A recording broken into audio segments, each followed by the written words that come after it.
चुनाव महासंग्राम शुरू। ये सिर्फ वोट नहीं, यह है शहर का भविष्य। पानी, सड़क, सफाई, सुरक्षा, वादे कागजों पर नहीं जमीन पर परखे जाएंगे। जनता करेगी सवालों से वार और उम्मीदवार कैसे करेंगे ये इम्तिहान पार। दावे कटघरे में और सच्चाई कैमरे के सामने। सिटी न्यूज सिर्फ कवरेज नहीं, खोलेगा सच की परतें। सवाल तेज, जवाब साफ, आपके साथ, आपके पास, गली गली, प्रभाग प्रभाग। देखिए चुनाव स्पेशल महासंग्राम।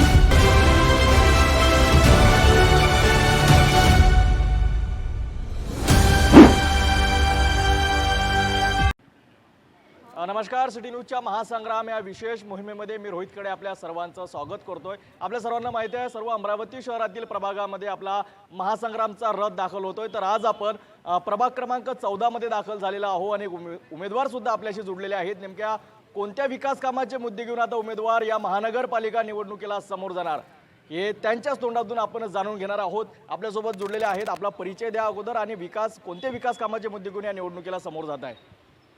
नमस्कार, मी सौ कोमल संतोष बद्रे वंजारी। मी प्रभाग क्रमांक 14 क गट सर्वसाधारण महिला बटन क्रमांक 3 वरून उमेदवारी घेतली, शिवसेना धनुष्यबाण या चिन्हावरून। माझं विकासाचं ध्येय एकच आहे की युवा विजन। आता युवा विजन जर तुम्ही म्हटलं तर 9 वर्षानंतर ही निवडणूक आलेली आहे आणि 9 वर्षानंतर ही निवडणूक जेव्हा आलेली आहे तर ही एका सणासुदीसारखी आपल्याला साजरी करायची। कारण 9 वर्षामागे जेव्हा 2017 मध्ये इलेक्शन झालं होतं त्यावेळेला युवा वर्गाचा जो एक थांबलेला वर्ग होता तो आज ट्रेंडमध्ये जो आहे ते आज यावेळेला पहिल्यांदा वोटिंग करतील आणि तो एक सणासारखाच उत्सव साजरा करण्यात येणार आहे। त्यामुळे युवा ध्येय आमच्या मनात आहे सगळ्यात जास्त आणि ते ध्येय घेऊन आम्ही उतरलेलो आहे मैदानात। विकास कामाचे मुद्दे काही असतील जे आपल्याला आपल्या प्रभागाकरता करायचं आहे, कारण की अमरावती शहरातील सराफा बाजार हा मुख्य परिसर मानला जातो। खूप मोठा व्यावसायिक परिसर आपल्या प्रभागामध्ये येतो, काय सांगाल? गोष्ट सांगितली तर जवाहर गेट बुधवार हा ऐतिहासिक एरिया आहे। बरोबर, ऐतिहासिक अमरावती आहे, जुनी अमरावती आहे आणि इथं सर्व धर्म समभावाचे लोक राहतात। आणि जसं तुम्ही सराफ्याचा मुद्दा बोलला तर आजपर्यंत जेवढे नेते झालेत, आजी माजी होणारे किंवा येणारे लोकप्रतिनिधी आजपर्यंत, आज आपण सराफ्यात उभा आहे, परंतु सराफ्यामध्ये सोनार समाज असून एकाही लोकप्रतिनिधीने इथपर्यंत आज नरहरी महाराजांची मूर्ती का बसवली नाही, हा सर्वात महत्त्वाचा प्रश्न आहे माझा की सोनार समाजाचे जे दैवत आहे नरहरी महाराज यांची प्रतिमा इथे बसवली का नाही। ते ध्येय माझं सर्वात पहिले राहतील। कारण जर समाजकारण जर करायचं आणि राजकारणाचा 20% याच्यात ॲडजस्ट करायचं आहे तर त्या पद्धतीने आपल्याला काम करावं लागेल। या व्यतिरिक्त भाजी बाजारमध्ये जे आपले बंधू बसतात तिथे हॉकर्स बसतात, दिवस असो रात्र असो पाऊस असो ऊन असो थंडी असो वारा असो काहीही असो बिना शेडचे बसतात। इतक्या वर्षापासून लोकप्रतिनिधी झालेले पण अजूनपर्यंत तिथे शेड नाही टाकलेला आहे, तो शेड आपल्याला तिथे टाकायचा आहे।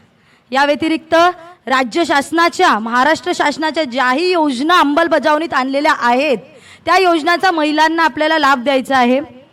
त्यानंतर जे गोरगरीब लोक आहेत, आज आपल्याला काही प्रभाग नवीन सुद्धा आलेला आहे, गोरगरीब लोक आहेत त्यांना सगळ्यात जास्त महत्त्वाचा विषय त्यांच्यासाठी गोरगरिबी, पोटाची भूक। आता पोटाची भूक भागवण्यासाठी रोजगार आला, रोजगार येण्यासाठी नगरविकास साहेब जे आमचे बसलेले आहेत एकनाथजी शिंदे साहेब त्यांना लाडक्या बहिणींनी साथ देणं गरजेचं आलं। कारण लाडकी बहीण योजना जेव्हा साहेबांनी सुरू केली होती तेव्हा जाऊन महायुतीचे 233 उमेदवार तिथे बसलेले आहेत। आज महायुतीचे आमदार खासदार तिथे लढून विजयी झालेले आहेत 233 उमेदवार। आणि लाडकी बहीण योजनेच्या नंतर जे कोणती पार्टी सत्तेत होती, जे कोणती पार्टी सत्तेत आली किंवा मुख्यमंत्री बनले त्यांनी अजूनही कोणतीच योजना अंमलबजावणीत नवीन आणली नाही।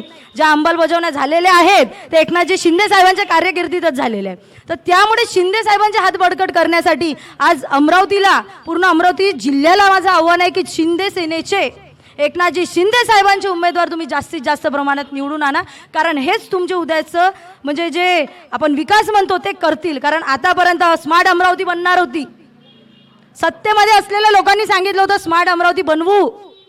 स्मार्ट इथेच उदाहरण आहे स्मार्ट अमरावतीचं, की कचरामय अमरावती झाली आहे. स्मार्ट तर खूप दूरची गोष्ट राहिलेली आहे. फक्त एवढंच शब्द देईल की मनपामध्ये जर मी निवडून आली तर सर्वात पहिले अमरावतीमधला जवाहर गेट बुधवारा हा प्रभाग पहिल्या नंबरचा स्मार्ट प्रभाग म्हणून ओळखला जाईल. आपला परिचय द्याल आणि काय विकास कामाचे मुद्दे राहील, काय विजन राहील आपल्या निवडणुकीचा?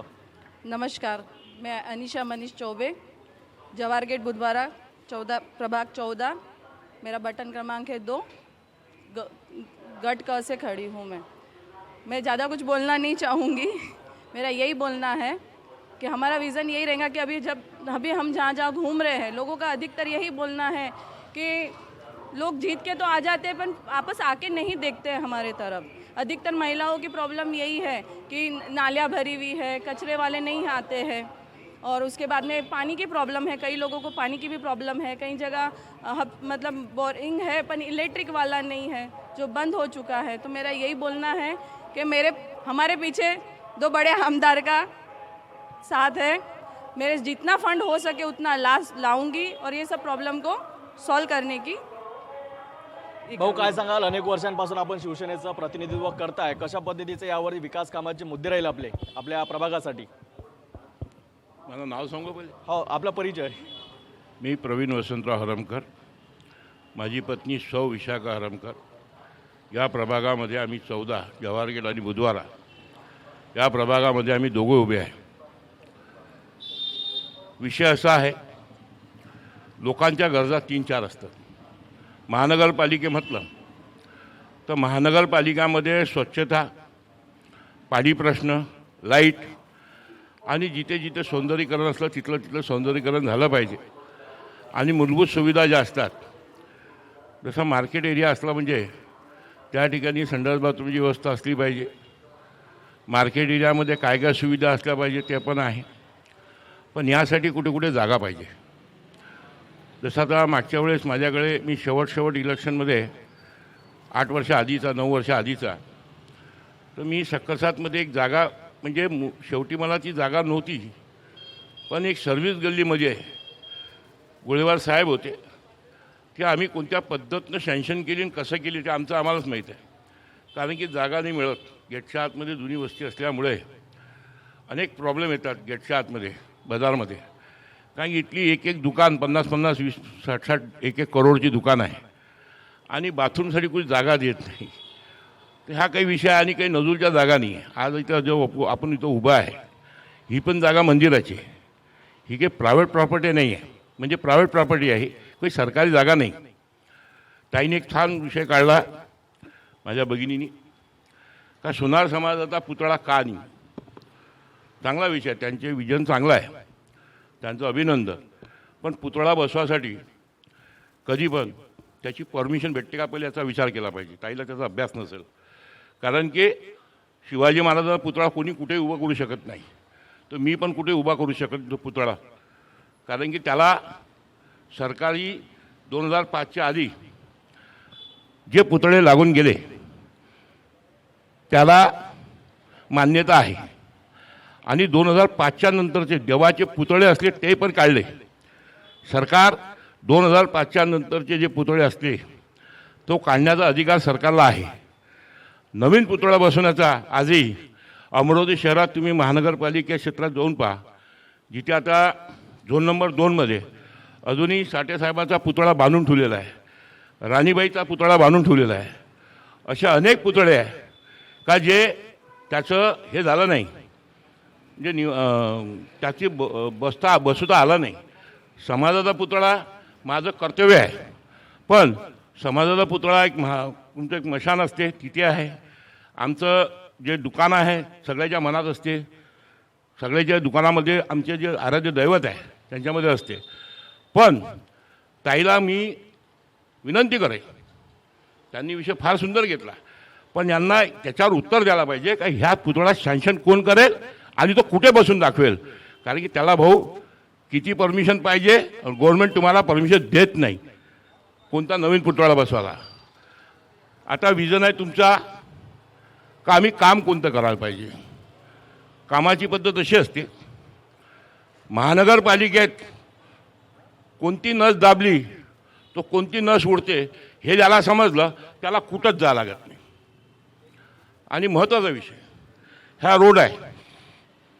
हा रोड मी 8 वर्ष आधी केलेला, 9 वर्ष आधी. तो रोड पाहून घ्या, त्याच्या स्टाईल पहा. आणि हा रोड वाढवण्यासाठी मी त्या नाल्याचं सगळ्यात पहिले अमरावती शहरातलं तर अमरावती जिल्ह्यामध्ये हे सगळ्यात पहिले मी आणलेलं पॅटर्न आहे. याचे धापे नाशिकहून आणले होते मी. आणि अमरावती शहरात हे विजन अजूनही माझं पॅटर्न पुऱ्या शहरात चालू आहे. हे पॅटर्न मी कशासाठी आणलं होतं, कारण की लोकांचे दुकानं थोडे समोर होते, नाल्या होत्या, नालीमुळे गाड्या नव्हत्या लागत. त्यामुळे मी त्या नाल्या पॅक केल्या. नाल्या पॅक करून त्याला पाण्याचा स्लोप दिला. जवाहर गेट ते जैन मंदिर कोणा मला दाखवून द्या एकही पावसाळ्यात कधी पाणी जमा झालं काय. ते विजन ठेवून काम करायला लागते माणसाला. कोणतंही काम करत असताना विजन असलं पाहिजे का आपण पुढचं काम कसं केलं पाहिजे. नाही तर आपण नाल्या बांधतो, रोड बांधतो, एवढाला पाणी जमा होते. या रोडवर मार्केटमध्ये कोणी एक दिवस दाखवून द्यावा का या रोडवर पाणी जमा झालं म्हणून. कारण की ह्या सगळ्या गोष्टी करत असताना माणसानं कामाची पद्धत असली पाहिजे. आता काय विजन राहील भाऊ आपल्या या निवडणूक? विजन पुष्कळ आहे. मी तुम्हाला सांगितलं एका शब्दात, ज्याला न दाबता येते तो काही करू शकतो. बरोबर. मला कधी कोणत्या खासदार म्हणा आमदार म्हणा यांची जरूरत पडत नाही. मी स्वतःच सक्षम आहे. मी कलेक्टरच्या ऑफिसमध्ये घुसू शकतो, मी तहसीलदारच्या ऑफिसमध्ये घुसू शकतो, मी एसडीओकडे जाऊ शकतो, मी महानगरपालिका आयुक्ताला पण पकडू शकतो. जे क्वालिटी माझ्यामध्ये आहे. मला काय विजन पाहिजे, माझा विजनच जनता आहे. जनताला काय पाहिजे ते मी देतो आणि याच्यावर पहिले लक्ष देतो.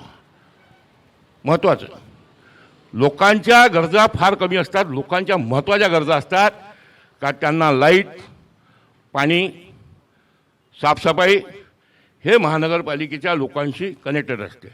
ताईने एक विषय चांगला काढला, भाजीपाल्याचा वटा. याचं मी 1 करोडचं पूर्ण तयार केलं होतं. माझी खासदार आनंदराव अडसूळ यांच्या फंडातून. त्यावेळेस ते मी त्या पक्षात होतो, ते आमच्या पक्षात होते. साहेब गेले, फंडही गेला, तुम्ही काय करू शकतो. मग मी ज्यावेळेस नगरसेवक होतो, शेवटी विरोधी पक्षनेता असताना त्याचं विजन मी पुरं तयार केलं होतं. मग इलेक्शन लागले, कारण की बाजारामध्ये काही लोकांचा विरोध आहे शेड टाकण्यासाठी. तिथे जे प्रॉपर अगर तुम्ही त्यांच्या बाईट घेतल्या त्यांचा विरोध आहे त्या वट्यावर. पण वटा मी बनवला आहे. वट्याचं पुरं काम मी माझ्या हाताने केलेलं आहे. पण तिथे जे टीनचं शेड आहे पण ते सेट करण्यासाठी तिथले स्थानिक लोक विरोध करतात. दुसरा महत्त्वाचा भाग, खासदार साहेब गेले त्यावेळेस एकनाथजी शिंदे हे मंत्री होते आणि आमचे उद्धव साहेब त्यावेळेस मुख्यमंत्री होते. त्यावेळेस मला या प्रभागासाठी मी 2 करोड रुपये आणले होते. किती? 2 करोड. त्याच्यामध्ये काही नाल्या रस्ते होते, काही भाजीपाल्याचे वटे होते, 1-2 जे चिल्लर कामं असतात ते केले. पण त्यांनी तो निधी वापस नेल्यामुळे मी ते करू नाही शकलो. पण माझा विजन आहे, विजन तोच राहील जे लोकांना चांगलं मिळेल ते करेल. ताई आपल्याला एक प्रश्न विचारतो. नक्कीच ह्या गरजा नागरिकांच्या असतं. म्हटलं आपल्या प्रभागात आतापर्यंत अभ्यासिका किती आहेत, विद्यार्थ्यांच्या अभ्यासाकरिता काय सुविधा आहेत आपल्या प्रभागात, काय सांगाल? अभ्यासिकासाठी माझ्या जो फाईल आहे पडलेली, तुम्हाला सांगितले मी आधीच का जुन्या अमरावतीमध्ये जागा नाही. कारण की माझ्याकडे हा 3चा प्रभाग होता. माझा प्रभाग 2 होता, आता आमचा मोठा प्रभाग झाला. त्यावेळेस मी भोवरा गल्लीतली जागा आहे ती जागा पुरी कन्वर्ट करून आणली. कलेक्टरची जी जागा होती ती जागा महानगरपालिकेला हस्तांतर केली मी. शेवटी इलेक्शन लागले, मी पडलो, अभ्यासिका गेली. म्हणजे एकही अभ्यासिका आपल्या प्रभागात सध्या नाही आहे? नाही आहे, अभ्यासिका नाही. पण मी आणली होती, त्याच्यामध्ये जो कागद आहे, प्रूफ आहे, सगळं आहे. शहराची, ज्या शहराचा एक सिम्बॉल आहे जवाहर गेट, ती घडी काही वर्षापासून बंद पडली होती. ती घडी मी त्याच पद्धतीने जुन्या काळातली ती चालू केली आहे. असं सांगायला बसलो तर पुष्कळ विषय आहे. पण त्याच्यात मला जायचं नाही, कारण की आज इलेक्शन 9 वर्षांत लागलं आहे. बरोबर. कोणं काय काम केलं, कोणं काय नाही केलं, तो माझा विषय नाही. तो जनता पाहिजे. कोण किती वर्षानं आलं, इलेक्शन किती वर्षांना लागते, कोण कोणाला मिळते, इलेक्शन झाल्यानंतर काय इतकी परिस्थिती आहे 8-9 वर्षात, कोण व्यवस्थेवर आलं का नाही आलं, इलेक्शन आलं का सगळे बाहेर येतात, इलेक्शन गेलं का कोणी विसरून जाते. पण माझं एक ब्रिक वाद्य, मी 24/7 म्हणजे 365 दिवस ह्या सक्कर सातमध्ये बसला राहतो. मी कधीच कुठं हलत नाही. मग तुम्ही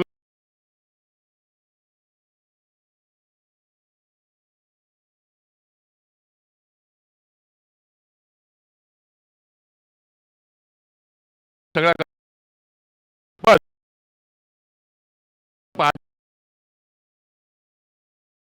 काम असतो.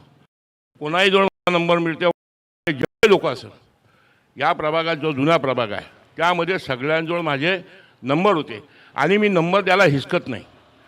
पण अशी परिस्थिती आहे, लोकांनी आज 9 वर्ष काय वाटत काय भोगलं हे त्यांनाच तुम्ही विचारा, म्हणजे तुम्हाला सगळ्या प्रश्नाचं उत्तर मिळेल.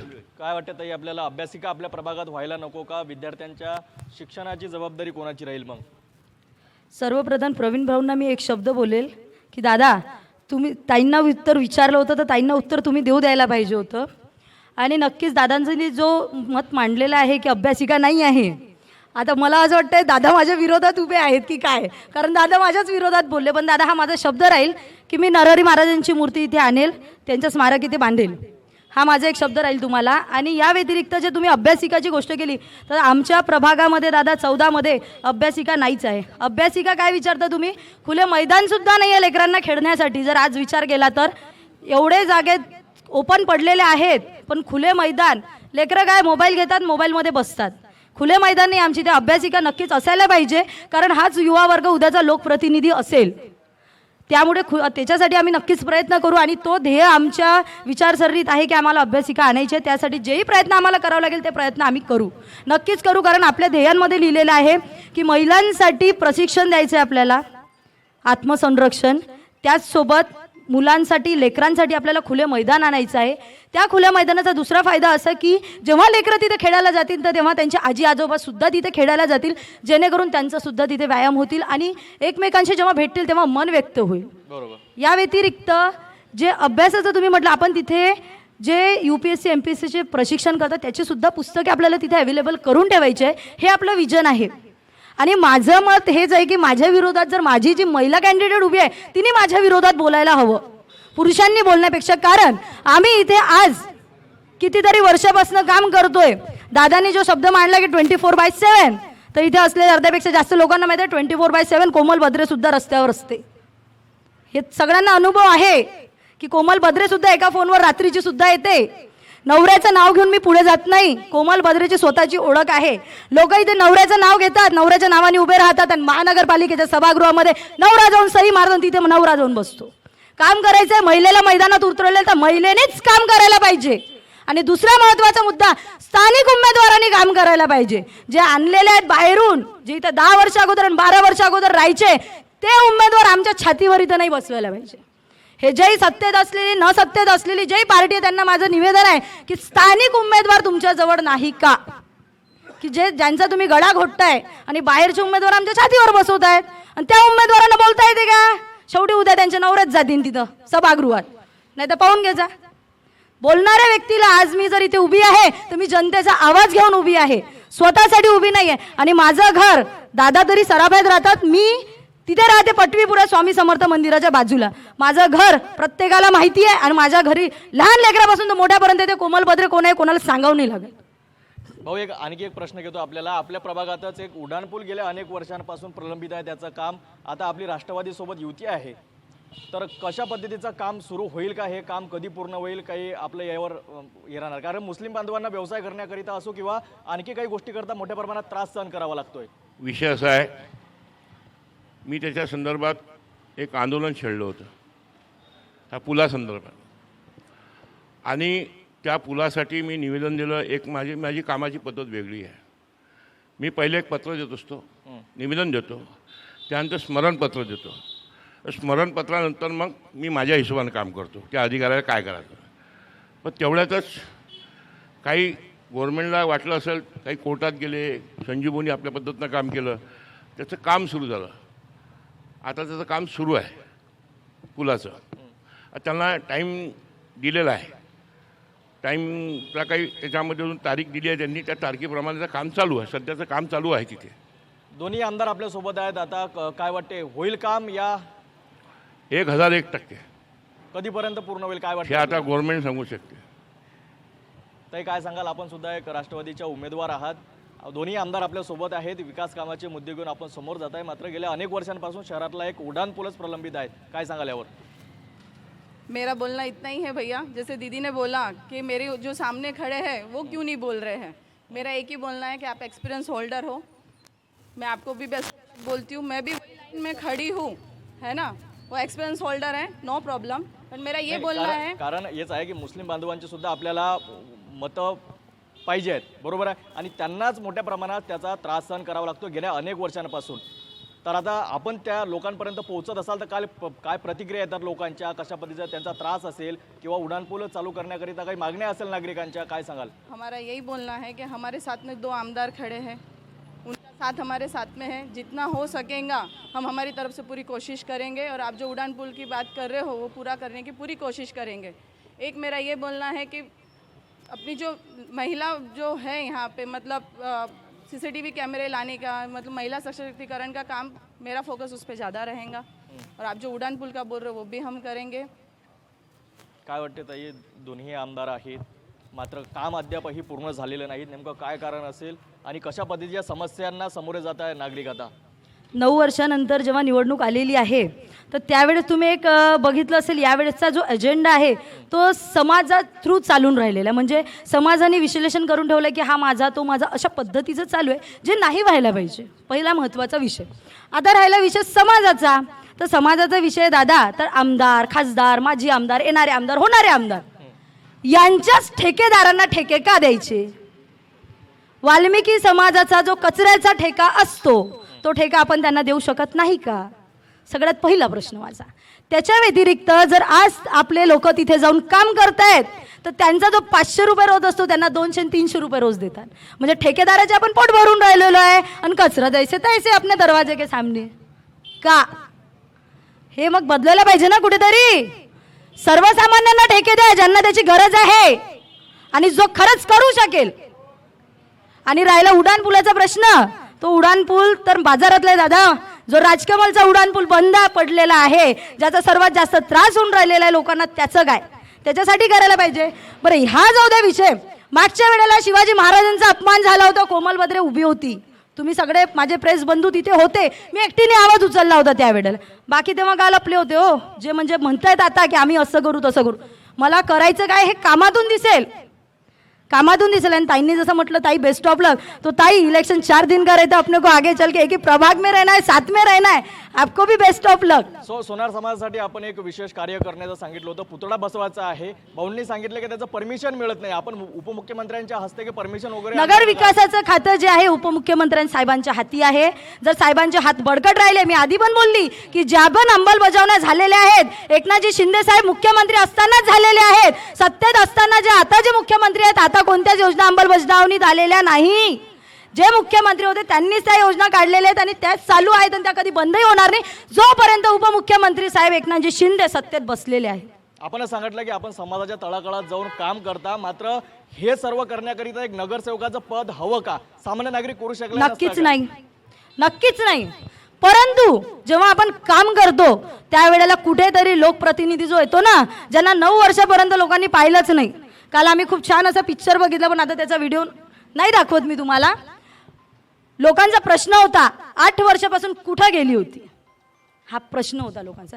आज उमेदवार जेव्हा बाहेरचे आणले, आज मला सांगा गोरगरीब माणूस 300 रुपये 400 रुपये रोजानी तर काम करतो, तो 100 रुपये खर्च करून साईनगर बडनेरा त्या उमेदवारांच्या घरी जाणार आहे का?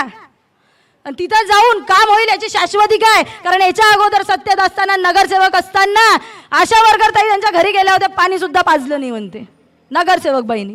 कुठल्या तुम्ही, हा प्रश्न त्यांचा होता. लोक भेटतात ना दादा सगळ्या पद्धतीचे. आणि जो तुम्ही मुस्लिम वर्गाचा विषय विचारला की मुस्लिम वर्गात, तर ताईंना माझं एकच म्हणणं राहील, ताई तुम्ही तिकडे गेल्या होत्या का? तुम्ही गेल्या होत्या का? नाहीतर तुम्ही सांगा आम्ही तिकडे आलो होतो की नाही, हे तुम्ही सांगा, आम्ही दाखवतो. आपण पाहणी केलीत, जसं की त्यांनी सांगितलं की आपण अद्याप ही मुस्लिम भागात पाहणी केली नाही. आपल्याला काही माहिती आहे या संदर्भात? काय उत्तर द्याल्यावर? क्यों नहीं गए थे? बिल्कुल गए थे भैया, आप जाके वहाँ जाके पूछ सकते हो. और मुझे किसी से कंपटीशन नहीं करना है. काय है ना? समस्या सांगितल्या नागरिकांनी तिथल्या? बस सबका प्रॉब्लम यही है भैया, अधिकतर सबका बोलना यही है कि हमारी नाली साफ करवाओ, हमारा परिसर स्वच्छ कराओ, हमको पानी की प्रॉब्लम है वो कराओ. बाकी लोगों का अधिकतर कुछ नहीं कहना है. आरोग्यासाठी विशेष व्यवस्था आपल्या प्रभागात सर्व आहे का भाऊ? आपल्या प्रभागामध्ये आरोग्यासंबंधित म्हणजे तुम्ही दवाखान्याबद्दल बोलत आहे का? हो, आरोग्यासाठी महानगरपालिकेचे दवाखाने असतील. महानगरपालिकेचे दवाखाने आहे. एक आपल्या भाजी बाजारमध्ये आहे, जे आपलं ज्याला जुनी कोतवाली परिसर म्हणतात, तिथे एक दवाखाना आहे महानगरपालिकेचा. आणि तो दवाखाना मोठ्या प्रमाणात काम करते गेटच्या आतमध्ये. तिथे एक हॉस्पिटलमध्ये डॉक्टर पण आहे. आता काही ठिकाणी शहरामध्ये महानगरपालिकेत सगळ्याच ठिकाणी हॉस्पिटल नसतात. अगर लोकांना अजून कुठे जरूरत पडली, कारण की हा माझ्यासाठी नवीन प्रभाग आहे तिकडचा, लागेल तर त्याची व्यवस्था करेल, तो भाग नाही. आता काय सांगाल, 4 वर्षापासून प्रशासन राज होतं शहरामध्ये, कशा पद्धतीचे कामं झाले महानगरपालिकेच्या वतीने, किंवा काय आता जेव्हा नगरसेवक होणार तेव्हा काय विशेष राहणार? सर्वात पहिलं काम करायला आपलं? तुम्हाला आधीच सांगितलं काम. 4 वर्षापासून प्रशासन राज होतं शहरामध्ये, प्रशासनाला दाबाचं काम आमचं. प्रशासनाला मला ज्यावेळेस वाटलं त्यावेळेस मी दाबलं, कारण की प्रशासन तसं जागा होत नाही. प्रशासन 2-3 गोष्टीच ऐकतात. त्यांना दाबाचं काम, त्यांना निवेदन देण्याचं काम करून घ्यायचं काम, ही पद्धत वेगळी वेगळी असते. आणि लोकांना पण त्या गोष्टीची जाणीव झालेली आहे या प्रभागामध्ये, का बा आपण 8 वर्षात काय चुका केल्या, पुन्हा काय केलं, ह्या सगळ्या गोष्टी आहे. ताईचा एक विषय व्यवस्थित आहे. जो विषय असा आहे का बाहेरचे कॅन्डिडेट आहे या वार्डात. सध्याच्या परिस्थितीत अमरावती शहरामध्ये या प्रभागामध्ये सगळे बाहेरचे कॅन्डिडेट पुष्कळ आहे. म्हणजे ते राहतात भलतीकडे आणि उभे इथे आहे. कारण की स्थानिक नगरसेवक असला पाहिजे, जेणेकरून जनतेवर त्याचं लक्ष राहील. कारण की जनता एकदा निवडून दिल्यावर तुमच्या घरी येऊ नाही शकत गळीगळी, कारण तुम्हाला त्यांच्याकडे जावं लागते. पण काही लोक असे आहे, त्यांच्या डोक्यात असं असते आपलं इलेक्शन झालं का ते आपल्या पद्धतीनं काम करतात. आणि काही लोकांची सामाजिक काम करण्याची दृष्टी वेगळी असते. काम करण्याची एक पद्धत असते. महानगरपालिकेचे काम कसं करावं लागते, शासनाचं काम कसं करून घ्यावं लागते, याचा पण लोकांना अभ्यास असला पाहिजे. जो जनप्रतिनिधी आहे, काही लोकांना अभ्यास आहे, काही लोकांना आहे नाही. म्हणून ते त्यांचे 8-9 वर्ष जे खराब गेले, जे आज लोक ओरडत आहे. ताईने एक तो विषय सुंदर बोलले, चांगला विषय आहे तो, व्यवस्थित विषय आहे. का काही उमेदवारांना लोक हे विचारत आहे का तुम्ही 9 वर्षांतर आले, हा पण तेवढा सत्य आहे. त्यासाठी ते आम्ही सांगितलं म्हणून नाही, तुम्हाला त्यासाठी वाढत घुमावं लागेल आणि लोकांचं जनमत घ्यावं लागेल. काय आम्ही जे बोललो ते खरं आहे की खोटं आहे. कारण की सामान्य लोक कसं आहे, तुम्ही काय हर वेळेस तिथं राहत नाही. ते बिचारे आपल्या पद्धतीनं बोलतात, काय असं झालं तसं झालं. तर म्हणून ह्या गोष्टीत तुम्हाला त्या लोकांपासून घ्यावं लागेल. की मी कितीही सांगितलं, खरं सांगू शकतो, खोटेही सांगू शकतो. राजकारणात लबाड्या गोष्टी जास्त होतात आणि परफेक्ट गोष्टी करणारे माणसं ते कधीच कोणत्या उलट्या गोष्टीत हात नाही घालत. मला जो अभ्यास आहे का कोणतं काम होऊ शकते आणि कोणतं नाही होऊ शकत, मी ताईला अजून विनंती करतो, ह्या येऊन जाऊन माझ्या समाजाच्या पुतळ्या येऊन राहिल्या. कोणी शिवाजीचा पुतळा लागू शकत नाही तर माझ्या समाजाचा पुतळा लागू शकतो का बिगर परमिशनचा? ज्यामध्ये खासदार स्वतः, आमदार स्वतः यांनी राजकमोर पुतळा लावायचा प्रयत्न केला, लागला काय? अशा अनेक पुतळे गावात आहे जे अजूनही बांधलेले आहे, महानगरपालिकेने जप्त केलेले आहे. मी महाराजांचा पुतळा, माझ्या महाराजाचा पुतळा जप्त होऊ देऊ का? मी ते करू शकत नाही. ताईंनी करत असेल त्यांचं अभिनंदन, कारण की मी त्याच्यासाठी स्वतः पण जाईन त्यांच्यासोबत. त्या निवडून आल्या, मी नाही आलो तरी, त्या आल्या तरी, तरी मी जाईल आणि यांनी तो सरकारकडून माझा पुतळा पास करावा त्यासाठी मी त्यांच्यासोबत आहे. कारण की मला समजते आश्वासन देणं सोपं आहे, ते कृतीत करणं तो फरक आहे. कारण की कृती करून कोण शकते ज्याला समजते. कारण की काही गोष्टी अशा असतात राजकारणात, मी काही बोलू शकतो इथं, मी असं करल, मी तसं करल, मी हे करून टाकल, मी ते करू शकतो. अभ्यासिकासाठी जागा नाही आमच्याजवळ. मी जागा परचेस केली होती, माझ्याजवळ सगळे डॉक्युमेंट आहे. मी कलेक्टरपासून महानगरपालिकेची जागा घेतली होती. 1,75,000 महानगरपालिकेने कलेक्टरला भरले पण होते.